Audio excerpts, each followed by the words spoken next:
இனியே பேசலாமா? ஏன்னா கடந்த திமுக ஆட்சியில் இவ்வளவு பெருந்தன்மையாக ஸ்பீக்கர் இருந்ததே இல்லை. நாங்கள் எதிர்கட்சியில் கேட்கும் போதெல்லாம் கொடுக்க மாட்டாங்க. நீ ரொம்ப பெருந்தன்மையா இருக்கிறீங்க, திரும்பவே மாட்டாங்க எங்க பக்கம். மாண்புமிகு எஸ்பி வேலுமணி அவர்கள். பேரவைத் தலைவர் அவர்களே, ஏழையின் சிரிப்பில் இறைவனை காண்போம் என்ற பேரறிஞர் அண்ணாவின் பொன்மொழியை நினைவில் வைத்து, ஏழையின் சிரிப்பில் இறைவன் இருப்பதை சொன்னான் தலைவன், அண்ணன் அவன் சொல்லிய சொல்லை நான் என்னாலும் மறந்ததில்லை என்ற வரிகளுக்கேற்ப மறையும் வரை வாழ்ந்த புரட்சித் தலைவர் எம்ஜிஆர் அவர்கள் தனது ஆட்சியில் ஏழை எளிய சாமானிய மக்கள் உயர்வரும் திட்டங்கள் தந்த பொன்மனச்செம்மல் சத்துணவு தந்து பல்வி கல்வித்துறையில் மறுமலர்ச்சியும் பல்கலைக்கழகங்கள் பல கண்டு உயர்கல்வித்துறையில் உச்சம் தொட்டு வரலாற்று சாதனை புரட்சித் தலைவர் எம்ஜிஆர் அவர்களும். ஒரு நிமிஷம் உறுப்பினர், உங்களுக்கு மாண்புமிகு பேரவைத் தலைவர் சொல்றாரு அவரு. மாண்புமிகு எனக்கு முன்னால் இந்த துறையை பார்த்தவர், அவர் துணை கொறடாவாக இருந்தவர். அவர் மட்டும் பேசுறது மட்டும் இல்ல, அவர் சொல்லி 100 பேரும் பேச வைக்கிறவர். அவர் சொல்றாரு திமுக ஆட்சியில் பேச விடல அப்படின்னா அது என்ன நியாயம்? அது என்ன உள்நோக்கம்? நீங்க எவ்வளவு தடவை எந்திரிச்சு பேசுறீங்க? யார் பேருக்கு எவ்வளவு பேருக்கு வாங்கினீங்க? இப்ப சொல்றாருல, யாராவது எந்திரிச்சு உறுப்பினர் கொஞ்சம் விடுங்க கொஞ்சம் விடுங்கன்னு சொல்றீங்க, கூடான்னு சொன்னீங்கல்ல. இப்ப நீங்க சொல்றீங்க அவர் ஒரு நாளும் சொல்லாம இருந்ததே இல்லை. கொஞ்சம் விடுங்க கொஞ்சம் விடுங்கன்னு சொல்லிட்டே தான் இருப்பார். அவர் சொல்ற அவ்வளவு எங்களை சொல்லக்கூடாது இல்ல. உறுப்பினர் எஸ்பி வேலுமணி அவர்கள்.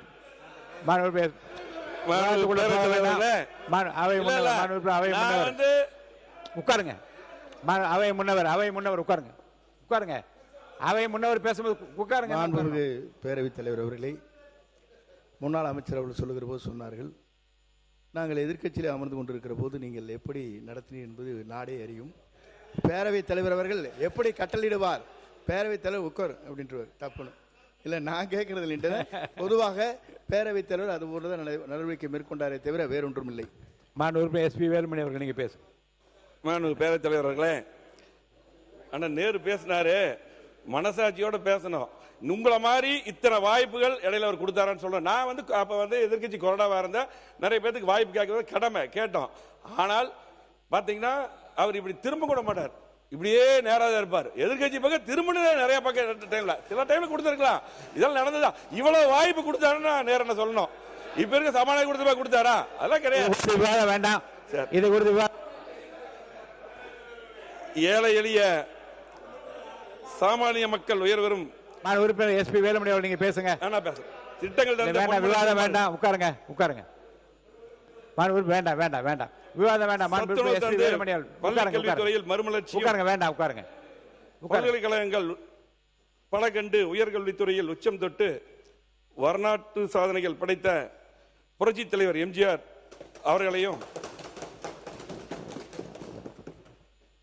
எல்லோரும் எல்லாமும் பெற வேண்டும், இங்கு இல்லாமை இல்லாத நிலை வேண்டும், அம்மா அவர்களின் சிந்தனைக்கு செயல் வடிவம் கொடுக்கும் வகையில் தாலிக்கு தங்கம் மற்றும் உதவித்தொகை, தொட்டில் குழந்தை திட்டம், மழைநீர் சேகரிப்பு திட்டம், மகளிருக்கு உள்ளாட்சிகளில் 50% இடஒதுக்கீடு, மாணாக்கர்களுக்கு காலனி முதல் மடிக்கணினி வரை, விலையில்லாத அரிசி, உலகமே வியக்கும் அம்மா உணவகம், வீடுகளுக்கு 100 யூனிட் மின்சாரம், விசைத்தறிக்கு 750 யூனிட் மின்சாரம், கைத்தறிக்கு 200 யூனிட் மின்சாரம், கிராமப்புற மகளிர் மேம்பட கறவை மாடு, வெள்ளாடுகள், நாட்டுக்கோழி குஞ்சுகள், தமிழகத்தின் ஜீவாதார பிரச்சனையான பொன்னிநிதி காவேரி நடுவர் மன்ற தீர்ப்பு, மத்திய அரசில் வெளியீடு, முல்லை பெரியார் அணையின் நீர்மட்டம் 136 அடியிலிருந்து 142 அடியாக உயர்த்தியது என தமிழகத்தின் உரிமைகளை நிலைநாட்டியும், சாதாரண விவசாய குடும்பத்தில் பிறந்த என்னை நகராட்சி தலைவர், சட்டமன்ற உறுப்பினர், உள்ளாட்சித்துறை அமைச்சர், பல துறைகளில் அமைச்சராக,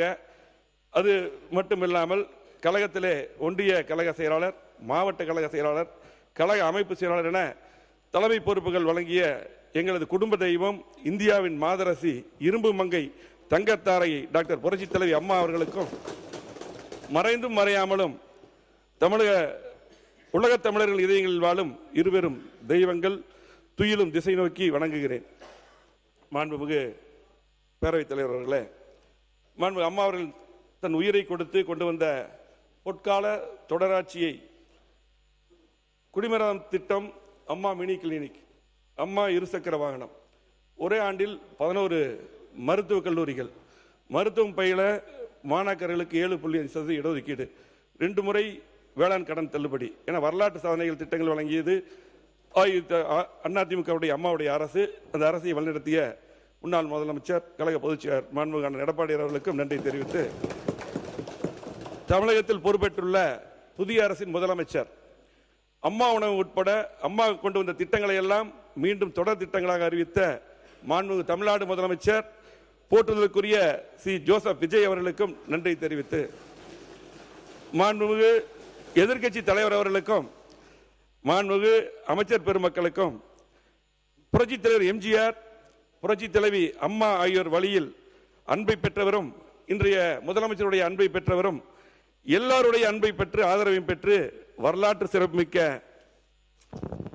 தமிழ்நாடு சட்டப்பேரவையை தகைசால் மாண்புடன் வழிநடத்தி செல்லும் மாண்புமிகு சட்டப்பேரவை தலைவர் அவர்களுக்கும் நன்றியை தெரிவித்து, பேரவை வழிநடத்த உறுதுணையாக இருக்கக்கூடிய சட்டப்பேரவை துணைத் தலைவர்களுக்கும், அதே போல மாண்புமிகு அரசு கொறடா அவர்களுக்கும், சட்டப்பேரவை எங்களது கழக துணைத் தலைவர் அவர்களுக்கும், எங்களது கழக கொறடா அவர்களுக்கும், 17வது சட்டமன்ற பேரவையின் உறுப்பினராக தேர்ந்தெடுக்கப்பட்டுள்ள மூத்த மற்றும் இளைய சட்டமன்ற உறுப்பினர்களுக்கும் அனைவருக்கும் எனது முதற்கண் நன்றியை தெரிவித்துக் கொள்கிறேன். எனக்காக தேர்தல் பணியாற்றி பிரச்சாரம் செய்த எங்களது கூட்டணி கட்சி தலைவர்கள், பாரதிய ஜனதா கட்சியுடைய மாநில தலைவர் அண்ணன் நயினார் நாகேந்திரன் அவர்களுக்கும், முன்னாள் தலைவர் தம்பி அண்ணாமலை அவர்களுக்கும், அதே போல பாமக தலைவர் டாக்டர் அன்புமணி ராமதாஸ் அவர்களுக்கும், தமாக தலைவர் ஜி.கே. வாசன் அவர்களுக்கும், என்னுடைய கோவை மாவட்ட மக்களுக்கும், என்னை 5வது முறையாக தேர்ந்தெடுத்த தொண்டாமுத்தூர் சட்டமன்ற தொகுதி மக்களுக்கும், எனக்காக அல்லும் பகலும் தேர்தல் பணியாற்றிய அதிமுகவுடைய நிர்வாகிகள், பொறுப்பாளர்கள், தோழமை கட்சி நிர்வாகிகள் அனைவருக்கும் இந்த தருணத்தில் நன்றி கலந்த வணக்கத்தை உரித்தாக்கிக் கொள்கிறேன். புரட்சித் தலைவர் எம்ஜிஆர் அவர்கள் கழகத்தை ஆரம்பித்த போது அவரது தலைமையேற்று எங்கள் பகுதியிலே கழகத்தை ஆரம்பித்து பல பொறுப்புகள் வைத்த என்னுடைய அரசியல் வழிகாட்டி என்னுடைய தந்தை, மறைந்த என்னுடைய தந்தை ஈ. பழனிசாமி அவர்களுக்கும் எனது நன்றியை தெரிவித்துக் கொண்டு, நகராட்சி நிர்வாகம் மற்றும் குடிநீர் வழங்கல் துறை மானிய கோரிக்கை பேசுவதற்கு முன்பாக, தெய்வத்தால் ஆகாதெனும் முயற்சிதன் மெய்வருத்த குளிதரும் என குரல் வரியில் கேட்பேன்.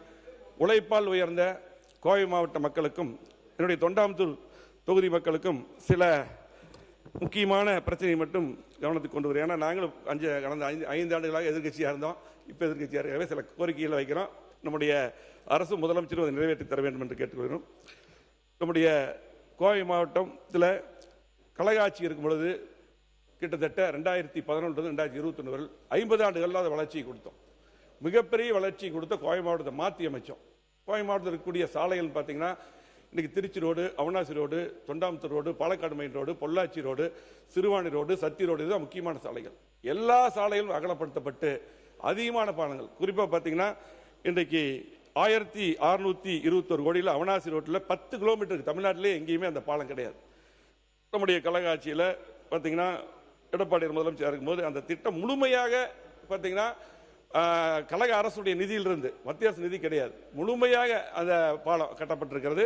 அதே போல எல்லா சாலைகளும் பாலங்கள், அதே போல 6 புதிய கல்லூரி, அதே போல பார்த்தீங்கன்னா இன்றைக்கு கூட்டுக்குடிநீர் திட்டங்கள், எங்கள் தொண்டாமுத்தூர் தொகுதியில் 130 கோடி கூட்டுக்குடிநீர் திட்டம் அம்மா கொடுத்தாங்க. அம்மா இருக்கும்போது அதுக்கு போல 3ஆம் கூட்டுக்குடிநீர் திட்டம். அதே போல பார்த்தீங்கன்னா இன்றைக்கு நொய்யல் புனரமைப்பு 230 கோடி, ஸ்மார்ட் சிட்டியில் பார்த்தீங்கன்னா எல்லா குளங்கள் மேம்பாடு, இப்படி பல்வேறு திட்டங்கள் இன்னைக்கு பார்த்தீங்கன்னா கோவை மாவட்டத்தை மாற்றி அமைச்சோம். ஆனால் அதுக்கு பின்னால் வந்த திமுக ஆட்சியில் எந்த திட்டமே செய்யல. அது சொன்ன அவங்க சொல்லிடுவாங்க, செய்யல. அது நான் சொல்ல பின்னாடி சொல்ல வரேன். அதே பார்த்தீங்கன்னா இந்த ஜிடி நாயுடு மேம்பாலம் பேரை மட்டும் அவங்க வச்சாங்க, நாங்கள் கொண்டு வந்து அந்த பாலத்தை நீட்டிப்பு செய்து அறிவிச்சாங்க. அதுக்கு எந்த நிதி ஒதுக்கல. அந்த திட்டம் கூட பார்த்தீங்கன்னா எல்என்டி பைபாஸ் வரையில் நம்முடைய மாண்பு முதலமைச்சர் அவர்கள் இந்த அரசு கண்டிப்பாக நிறைவேற்றி தர வேண்டும். அதே போல பார்த்தீங்கன்னா இன்னைக்கு எல்லா பில்டிங் நாங்கள் தான் கட்டினோம். அரசு மருத்துவமனைக்கு 290 கோடி ஒதுக்கணும், கலெக்டர் பில்டிங் கட்டணும், எஸ்பிஎஸ் பில்டிங் கட்டணும், எல்லா திட்டமும் நாம தான் கொண்டு வந்தோம். எல்லா பாலங்களும் பார்த்தீங்கன்னா பொள்ளாச்சி ரோட்ல எல்லாம் பார்த்தீங்கன்னா 4 அற்புதமான பாலங்கள், மேட்டுப்பாளைய சாலை ஊட்டி போறதுக்கெல்லாம் பார்த்தீங்கன்னா அற்புதமான, இன்றைக்கு அங்கேயும் 4 பாலங்கள் கட்டி அற்புதமான சாலை, இப்படி பார்த்தீங்கன்னா நிறைய திட்டங்கள் செஞ்சோம். திமுக ஆட்சியில் செய்யல. அதை இந்த அரசு செய்து தர வேண்டும் என்று கேட்டு, அதே போல பார்த்தீங்கன்னா இன்றைக்கு கோவை மாவட்டத்தில் முக்கியமான கோரிக்கைகள் சிங்கநல்லூர் முதல் ஒண்டிப்புதூர் வரை உயர்மட்ட மேம்பாலம், காமராஜர் சாலையில் சிங்கநல்லூர் முதல் அவனாசி சாலை சந்திப்பு வரை உயர்மட்ட மேம்பாலம், கோவை எல்என்டி பைபாஸ் 6 வழிச்சாலை விஸ்தரிப்பு, கிரிக்கெட் மைதானம், ஆனமலையார் நல்லார் திட்டம், பாண்டியார் பொன்னம்பலா திட்டம்,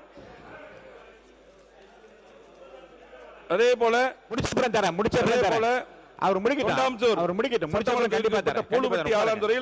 சிப்காட் இதெல்லாம் அறிவிச்சு அவங்க விட்டுட்டாங்க. அப்படியே தடகம் சாலையில் லாரி ரோடு சந்திப்பில் மேம்பாலம், அதே போல பாத்தீங்கன்னா தொண்டாமுத்தூர் அரசு போக்குவரத்து கழகம். அதே போல முக்கியமான கோரிக்கை பாத்தீங்கன்னா இது கூட அவங்க நான் பேசி முடிஞ்சதுக்கு பதில் சொல்லிட்டு, நீண்ட கால 60 ஆண்டு கால பிரச்சனை அத்திக்கடவு அவனாசி திட்டம் கழக ஆட்சியில் நாங்கள் செஞ்சோம். முழுமையாக இதுக்கு முன்னால் பார்த்தீங்கன்னா 60 ஆண்டு காலமாக போராடி இருக்கிறோம். நாங்கள் உண்ணாவிரதம் இருந்திருக்கோம், அவங்களும் இருந்திருக்காங்க, அவங்க முதலமைச்சர்லாம் வந்து கலந்துருக்காங்க. ஆனால் அந்த திட்டத்தை வந்து நிறைவேற்றியது கழக ஆட்சி. அப்பொழுது முன்னாள் முதலமைச்சர் அம்மா அவர்கள் இருக்கும்போது அதை அறிவிச்சாங்க. அதுக்கப்புறம் முழுமையான நிதி எடப்பாடியார் இருக்கும்போது நாங்கள்லாம் போய் கேட்டு அதை அறிவிச்சு இன்னைக்கு அந்த திட்டத்தில் தண்ணி வருது. 2ஆம் திட்டம் அத்திக்கடவு 2ஆம் திட்டம். அந்த திட்டத்தை வந்து அப்போ நாங்கள் அறிவித்தோம். அந்த திட்டத்தை 5 ஆண்டுல நீங்க ஒண்ணுமே பண்ணல, கிடப்பில் போட்டீங்க. சொல்லித்தான் ஆகணும். நீங்க 5 வருஷமா அதை செய்யல. இப்ப இருக்கக்கூடிய அரசு முதலமைச்சர் செஞ்சு தரோம் தான் கேட்கிறோம். அதே போல பாத்தீங்கன்னா ஒரு முக்கியமான பிரச்சனை அந்த அத்திக்கடவு திட்டம் 2ல எங்களுடைய தொண்டாம் தொகுதியில் கூட 86 குட்டைகளுக்கு தண்ணி வரக்கூடிய வாய்ப்பு இருக்கு. அதே போல மேட்டுப்பாளையம், கவுண்டம்பாளையம், பெருநாய்க்கும்பாளையம், அவனாசி, சூலூர், சுல்தான்பேட்டை இந்த பகுதிக்கெல்லாம் தண்ணி வரக்கூடிய விடுபட்ட குளங்களுக்கு வாய்ப்பு இருக்கு. அதை செய்து தர வேண்டும். அதே போல மனித வனவிலங்கு மோதல்கள், இது எங்கள் தொகுதியில் நிறைய உயிர்கள் போயிட்டு இருக்கு. காலையில் கூட அந்த பிரச்சனை நம்ம நீலகிரி மாவட்டத்தில் அந்த பிரச்சனை வந்தது. புலிகள் தாக்கி 2 பேர் இறந்துட்டாங்க. கண்டிப்பாக அதுக்கும் வந்து நடவடிக்கை எடுக்கணும். எங்களுடைய தொகுதி மட்டுமல்ல, நீலகிரி, கோவை மாவட்டம், பல்வேறு மாவட்டம் அந்த பிரச்சனை குறிப்பாக என்னோட தொண்டாமுத்தூர் தொகுதியில், அதே போல் கவுண்டம்பாளையம், கிணத்துக்கடவு, மேட்டுப்பாளையம் பகுதியில் இருக்கு. யானைகள் பார்த்தீங்கன்னா அதிகமாக உள்ள வருது, ஊருக்குள்ள வருது, உயிர் சேதமாகுது. இது கிட்டத்தட்ட 60 கிலோமீட்டருக்கு வந்து பார்த்தீங்கன்னா கர்நாடக மாநிலத்தில் பார்த்தீங்கன்னா ரயில் தண்டவாளத்தை வச்சு இரும்பு தடுப்பு அமைச்சிருக்காங்க. அதே போலதான் அந்த கோரிக்கை தான் வைக்கிறோம். அதை கண்டிப்பாக செஞ்சு தர வேண்டும். அதே போல காட்டுப்பன்றிகள் பார்த்தீங்கன்னா விவசாய நிலத்தில் வந்து கடுமையா வந்து எல்லா பயிர்கள் போல சேதம் பண்ணிட்டு இருக்குது. இதுக்கு எங்களுடைய ஆட்சி இருக்கும்போது பார்த்தீங்கன்னா சுடுறதுக்கு ஒரு சட்டம் போட்டோம். ஆனால் அதிகாரிகளை வந்து சுட வேண்டிய அந்த வாய்ப்பு இருக்கு. இன்னைக்கு மற்ற மாநிலத்தில் பார்த்தீங்கன்னா இன்னைக்கு 1 வருடத்துக்கு காட்டுப்பன்றியை பார்த்தீங்கன்னா வனவிலங்குகள் இருந்து அதை நீட்டி விலக்கு செய்து கொடுத்துருக்காங்க. அதுபோல் மத்திய அரசிடம் வலியுறுத்தி, இது முக்கியமான பிரச்சனை. ஏன்னா விவசாய நிலங்கள் போல கடுமையாக பாதிக்குது. ஒரு முறை அந்த காட்டுப்பன்றி குட்டிகள் என்றால் கிட்டத்தட்ட 10லிருந்து 20 குட்டி போடுது. ஊருக்குள் வரக்கூடிய அந்த காட்டுப்பன்றியை சுடுவதற்கு அந்த அனுமதி நீங்கள் பெற்று தர வேண்டியது முக்கியமான பிரச்சனை, செய்து தர வேண்டும் என்று அன்போடு கேட்டுக்கொள்கிறேன். அதே போல மெட்ரோ ரயில் திட்டம், இது முக்கியமான திட்டம். பார்த்தீங்கன்னா கோவை மதுரைக்கு இந்த திட்டம் அறிவிக்கப்பட்டது. கழக ஆட்சியில் 3 கோடி ரூபாய் நிதி ஒதுக்கப்பட்டது டிபிஆர் தயார் செய்ய. அதே போல அந்த திட்டத்தை முந்தைய ஆட்சி கூட எங்கள் மாவட்டத்தில் 2 சாலையில் அவனாசி ரோடு, சத்தி ரோடுக்கு அதை எடுத்தாங்க. அதே போல இன்றைக்கு மத்திய அரசு வந்து பார்த்தீங்கன்னா 20 லட்சத்துக்கு குறைவு என மத்திய அரசு திட்டத்தை கைவிட்டிருக்குது. 2011 கணக்கின்படி தான் 20 லட்சம் மக்கள் தொகை. இன்றைக்கு வந்து 45 லட்சம் கோவையில் வந்து இன்னைக்கு மக்கள் தொகை இருக்குது. ஆகவே இன்னைக்கு பார்த்தீங்கன்னா மத்திய அரசு இந்தூர், ஆக்ரா, பாட்னா, போபால் வடமாநில நகரில் 20 லட்சத்துக்கு குறைவாக இருக்கிற அந்த பகுதிக்கு மெட்ரோ ரயில் கொடுத்துருக்காங்க.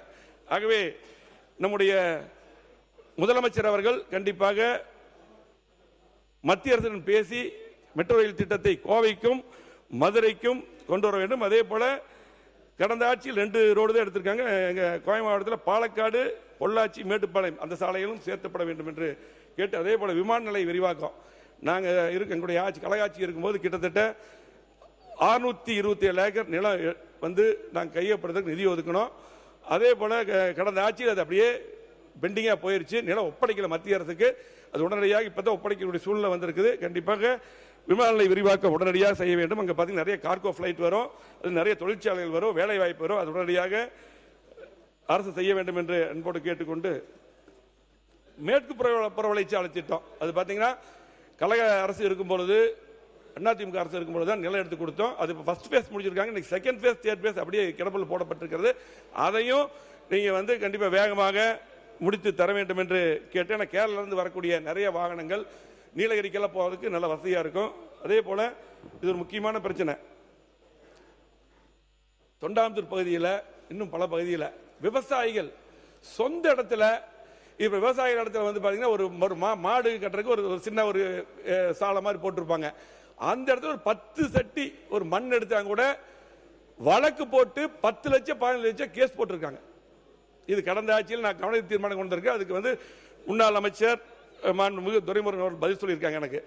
இப்போ வந்து பாத்தீங்கன்னா இந்த மண் எடுக்கிறது அந்த கேஸ் போட்டதெல்லாம் அப்படி இருக்கு. கண்டிப்பாக இன்னைக்கு மண் வந்து சட்டத்துக்கு புறம்பா எடுக்கிற மாதிரி நீங்க நடவடிக்கை எடுக்க மாற்று கருத்து இல்லை. ஆனால் விவசாயிகள் 1 ஏக்கர் வச்சிருக்காங்க. 1 ஏக்கர் வச்சிருக்கவங்களுக்கு 10 லட்சம் 15 லட்சம் ஃபைன் போட்டா என்ன பண்ணுவாங்க? அவங்க வழக்கு போட்டிருக்காங்க. அதை கண்டிப்பா அந்த வழக்கை எல்லாம் விடுவிக்கப்பட்டு கண்டிப்பாக மண் எடுப்பதற்கு நீங்க எல்லாம் வழங்க வேண்டும் என்று கேட்டு, அதே போல விவசாயிகளுக்கு கேஸ் போட்டிருக்காங்க. ஆனா கோயம்புத்தூர்ல G2 ஒரு நிறுவனம் இருக்கு. இந்த நிறுவனம் வந்து பாத்தீங்கன்னா ஒரு 1000 ஏக்கர்ல சைட் போட்டிருக்காங்க. இது பெரிய பெரிய பாறைகள் எல்லாம் உடைச்சு எடுத்திருக்காங்க. அதே போல வனவிலங்குகள் பாத்தீங்கன்னா கிட்டத்தட்ட சிறுத்தை, புலி, மான்கள் எல்லாம் கொல்லப்பட்டு சட்டத்துக்கு புறம். இதுக்கு நீங்க வந்து பாத்தீங்கன்னா கண்டிப்பா ஒரு விசாரணை வச்சு அதுக்கு நடவடிக்கை எடுக்க வேண்டும். அன்னைக்கு வந்து சாதாரணமா விவசாயிகள் மேல வழக்கு, ஆனா G2 எல்லாமே கொடுத்திருக்காங்க. இது நடந்ததுதான். எங்க அவர் மாவட்டம் கண்டிப்பா எங்க மாவட்டத்தை பத்தி பேசிட்டு இருக்கேன்.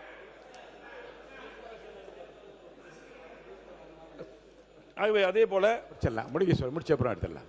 ஹாக்கா பிரச்சனை வந்து கோவை மாவட்டத்தில் பொதுப்பணித்துறை அமைச்சர் அவர்கள். மாண்புமிகு பேரவைத் தலைவர் அவர்களே, சட்டமன்ற உறுப்பினர் G2 நிறுவனத்து மேல ஒரு கம்ப்ளைண்ட் சொல்றாரு. அதற்கு ஏன் திமுக இருந்துச்சு குரல் கொடுக்குதுன்னு தெரியலையே.